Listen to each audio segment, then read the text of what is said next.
کلا قضیه این ماشین اون این بود که اون روزی که حمله کردن یه ما تو این فکر بودیم آقا چه کار کنیم چه کار نکنیم.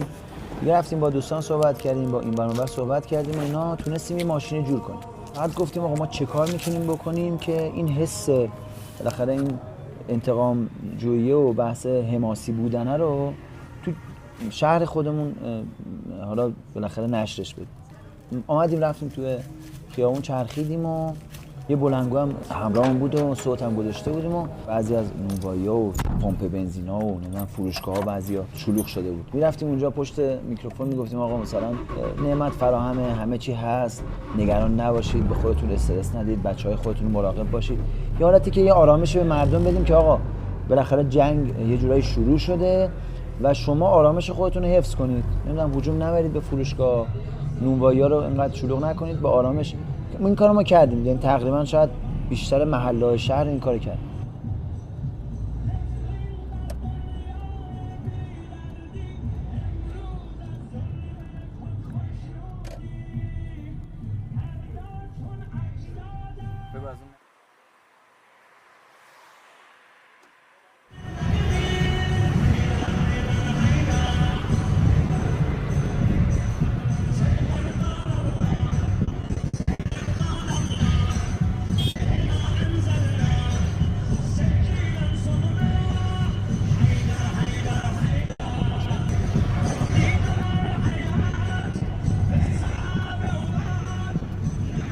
فرداش بود که ما متوجه شدیم که خبر شهادت از آقا رو دادن و دیگه واقعا اون لحظه من نمی‌دونستم چیکار کنیم. فقط تنها سلاحی که داشتم همین ماشینه بود.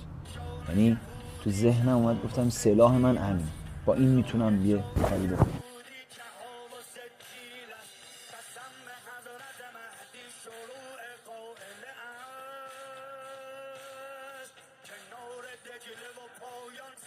دیگه اومدیم مرکز شهر رو، بچه‌ها اومدن و جا دیدیم که اصلا صوتی نیست.